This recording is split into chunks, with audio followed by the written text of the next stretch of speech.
Olá! Bora mergulhar de cabeça no livro Prazer a Todo Custo, do Dr. Juliano Pimentel.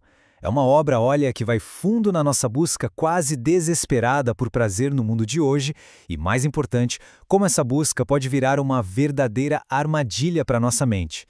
E o livro já começa com esse soco no estômago, com essa pergunta que faz a gente parar para pensar. É uma questão que já dá o tom de tudo que a gente vai explorar aqui. Um papo reto, direto e muito pessoal. Ok, então vamos lá. A ideia central do livro é que o nosso mundo, o mundo moderno, foi praticamente projetado para sequestrar o sistema de recompensa do nosso cérebro. É como se fosse uma prisão invisível. E a chave para entender essa prisão toda é a dopamina. É ela que dá aquela sensação de prazer, de motivação. Nosso cérebro é, assim, programado para buscar mais e mais daquilo que libera dopamina. É um ciclo de recompensa, e a nossa sociedade se tornou especialista em explorar esse ciclo ao máximo. E é aqui que o argumento fica denso. O autor mostra como até as coisas mais básicas da vida foram distorcidas. A alimentação virou uma caça por picos de glicose com ultraprocessados. A tecnologia, bom, nem se fala, né? Rolagem infinita. Até os relacionamentos podem virar uma busca doentia por validação, e o trabalho pode se transformar numa compulsão. Tá, mas como essa prisão é construída? Como a gente chega nesse ponto? Segundo o livro, tudo começa com uma rachadura, uma divisão dentro da gente. É aqui que o livro apresenta um conceito fundamental: o falso eu. Pensa nele como uma máscara, uma persona que a gente cria para se proteger de um mundo que parece hostil.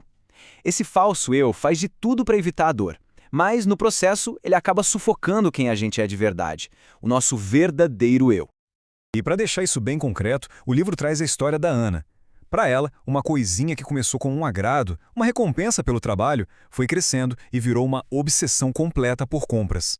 O falso eu da Ana buscava alívio nas compras. Cada sacola era uma promessa de felicidade que, claro, nunca se cumpria de verdade.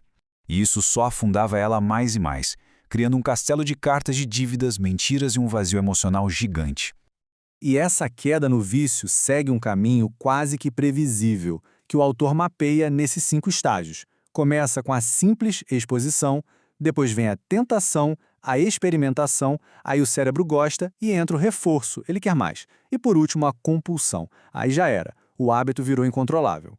E aqui tem um ponto que é crucial, o ambiente em que a gente vive. A citação é clara, né? Um ambiente tóxico, distorcido, é o primeiro passo para a gente criar uma ideia errada sobre nós mesmos. É a porta de entrada para o vício.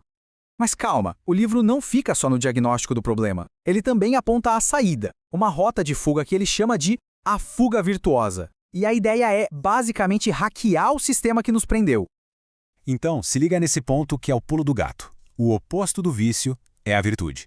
E o mais impressionante é que, neurologicamente falando, os dois, vício e virtude, são hábitos que ocupam o mesmíssimo lugar no cérebro. O que isso quer dizer? Que a gente pode ativamente substituir um pelo outro. É como se a gente pudesse reescrever nosso próprio cérebro. E essa tabela aqui deixa a estratégia de batalha muito clara. Para cada ação impulsiva do vício, existe uma virtude que age como um antídoto. Por exemplo, a precipitação, aquele agir sem pensar, é combatida pela prudência. A negligência, a falta de cuidado, é combatida pela temperança, que ajuda a controlar os impulsos.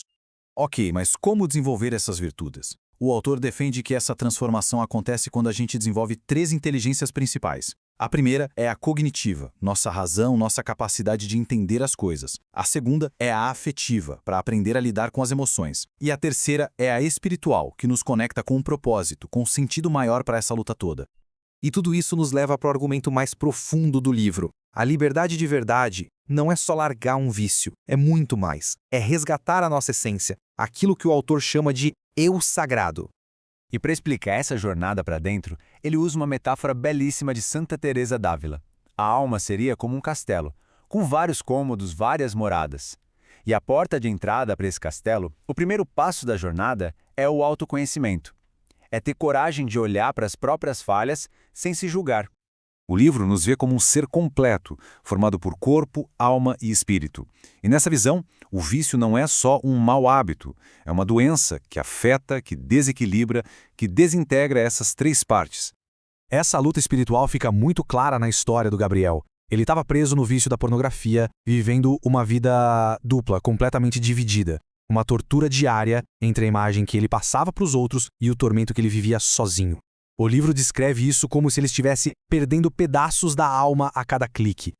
E para essa jornada de resgate, o livro dá um mapa, um caminho prático com 7 regras. É um processo bem estruturado, que vai desde o primeiro passo, que é admitir o problema, passa por reconhecer a necessidade de algo maior, até chegar na parte prática de reparar os danos e reconstruir esse eu sagrado. E chegamos a um ponto-chave aqui, a mudança de identidade. É parar de se definir pelo vício, de carregar o rótulo "eu sou viciado". Como a citação diz, toda identificação limita a gente. A proposta é mudar o foco e se identificar com a nossa origem, com o nosso potencial verdadeiro. E assim, toda a jornada do livro se resume a essa pergunta final, que é muito poderosa. Qual identificação, qual rótulo que a gente colocou em si mesmo precisa ser abandonado para que a verdadeira liberdade possa ser encontrada? Fica aí a reflexão.